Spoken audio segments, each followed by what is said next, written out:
गौरा। महादेवी वर्मा को पशु पक्षियों से बहुत लगाव था। उन्होंने अपने घर में कुत्ता, खरगोश, हरिण, बिल्ली आदि अनेक पशु पाले हुए थे। एक बार अपनी बहन के कहने से उन्होंने एक गाय भी पाल ली जिसका नाम था गौरा। गौरा का रूप अत्यंत दर्शनीय था। उसे घर के सभी पशुओं से बहुत प्रेम था। वह अपनी आंखों की चमक से अपनी मालकिन के प्रति मूक कृतज्ञता व्यक्त करती रहती थी।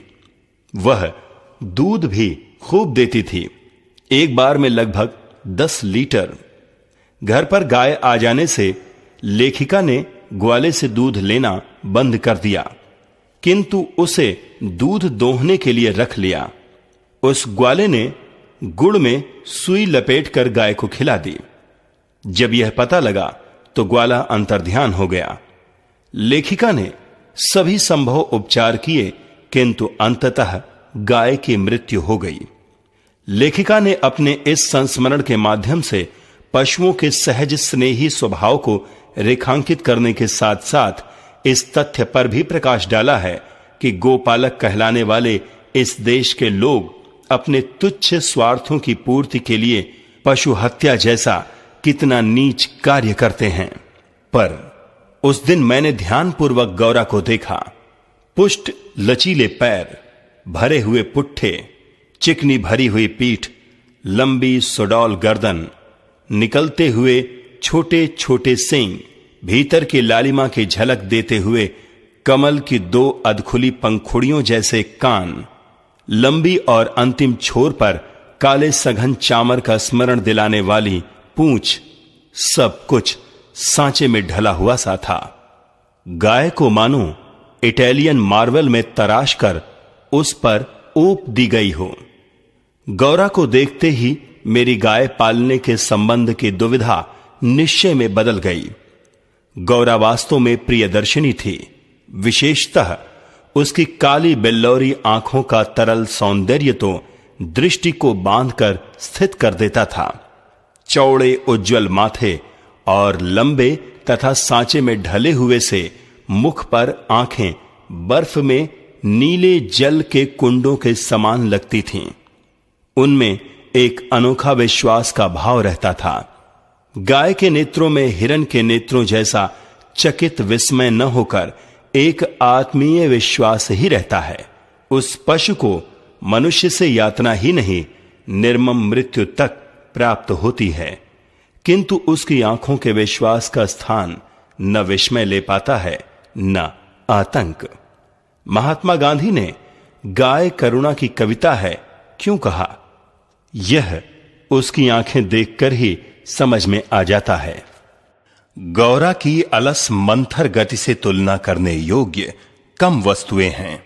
तीव्र गति में सौंदर्य है, परंतु वह मंथर गति के सौंदर्य को नहीं पाता। बाण की तीव्र गति क्षण भर के लिए दृष्टि में चकाचौंध उत्पन्न कर सकती है, परंतु मंद समीर से फूल का अपने वृत्त पर हौले हौले हिलना दृष्टि का उत्सव है।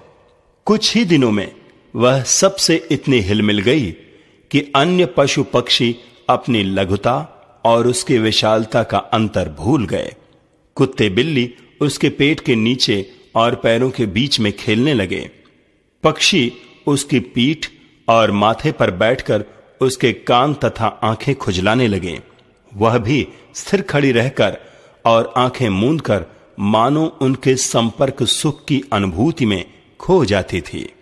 1 वर्ष के उपरांत गौरा एक पुष्ट सुंदर वत्स की माता बनी। वत्स अपने लाल रंग के कारण गेरू का पुतला जैसा जान पड़ता था। उसके माथे पर पान के आकार का श्वेत तिलक और चारों पैरों में खुरों के ऊपर सफेद वलय एरो लगते थे।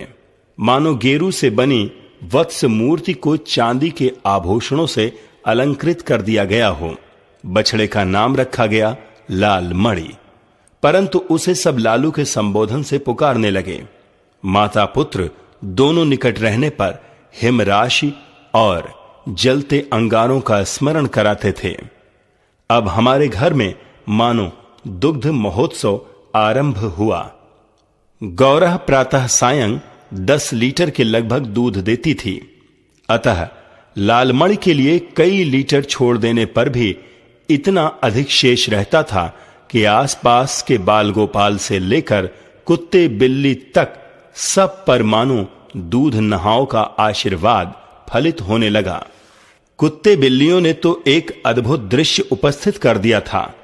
दुग्ध दोहन के समय वे सब गौरा के सामने एक पंक्ति में बैठ जाते और महादेव उनके आगे उनके पीने के लिए निश्चित बर्तन रख देता।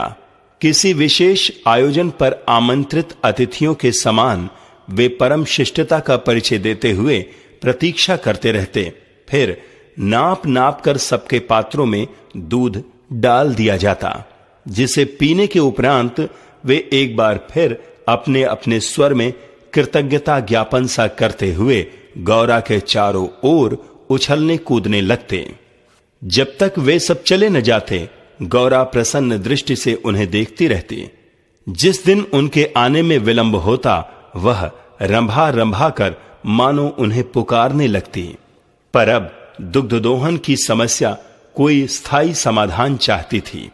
नौकरों में नागरिक तो दोहना जानते ही नहीं थे, और जो गांव से आए थे वे अनभ्यास के कारण यह कार्य इतना भूल चुके थे कि घंटों लगा देते थे। गौरा के दूध देने के पूर्व जो ग्वाला हमारे यहां दूध देता था, जब उसने इस कार्य के लिए अपनी नियुक्ति के विषय में आग्रह किया, तब हमने अपनी समस्या का समाधान पा लिया। 2-3 मास के उपरांत गौरा ने दाना चारा खाना बहुत कम कर दिया और वह उत्तरोत्तर दुर्बल और शिथिल रहने लगी। चिंतित होकर मैंने पशु चिकित्सकों को बुलाकर दिखाया। वे कई दिनों तक अनेक प्रकार के निरीक्षण, परीक्षण, एक्सरे आदि द्वारा रोग का निदान खोजते रहे। अंत में उन्होंने निर्णय दिया कि गाय को सुई खिला दी गई है, जो उसके रक्त संचार के साथ हृदय तक पहुंच गई है।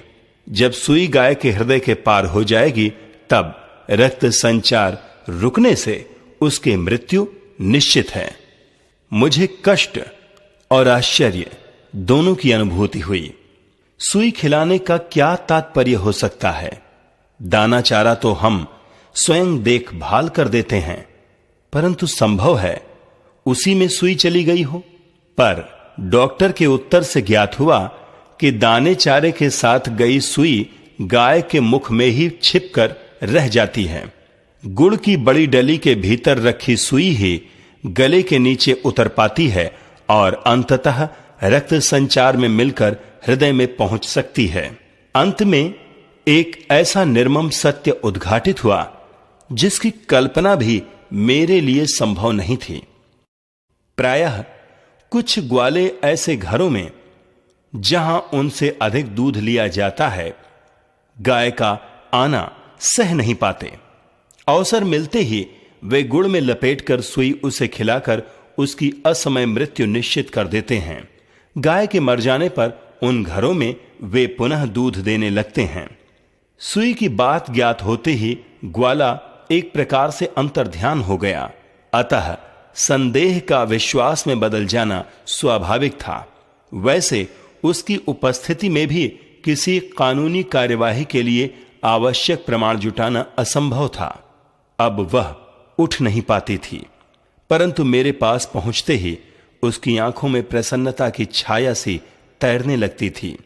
पास जाकर बैठने पर वह मेरे कंधे पर अपना मुख रख देती थी और अपनी खुरदरी जीभ से मेरी गर्दन चाटने लगती थी। लालमणि बेचारे को तो मां की व्याधि और आसन्न मृत्यु का बोध नहीं था। उसे दूसरी गाय का दूध पिलाया जाता था जो उसे रुचता नहीं था। वह तो अपनी मां का दूध पीना और उससे खेलना चाहता था। अतः अवसर मिलते ही वह गौरा के पास पहुंचकर अपना सिर मार मार कर उसे उठाना चाहता था, या खेलने के लिए उसके चारों ओर उछल कूद कर परिक्रमा सी देता रहता। मैंने बहुत से जीव जंतु पाल रखे हैं, अतः उनमें से कुछ को समय असमय विदा देनी ही पड़ती है, परंतु ऐसी मर्म व्यथा का मुझे स्मरण नहीं है।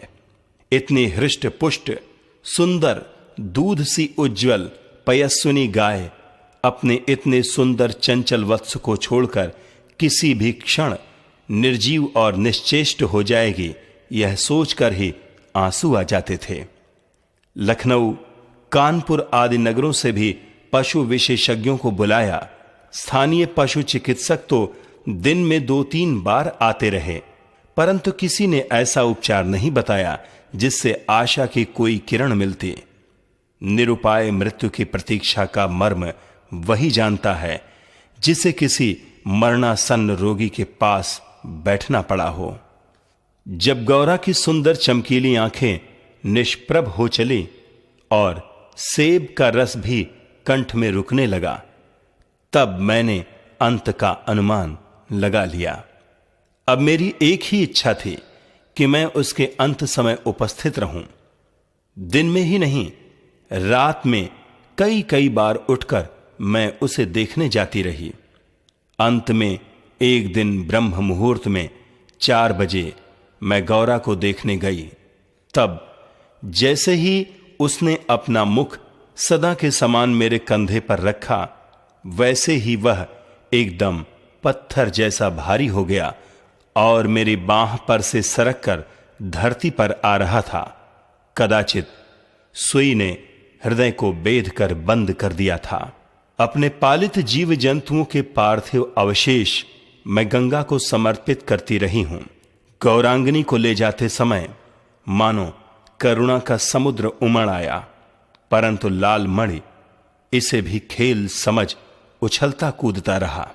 यदि दीर्घ निश्वास का शब्दों में अनुवाद हो सके तो उसकी प्रतिध्वनि कहेगी, आह मेरा गोपालक देश।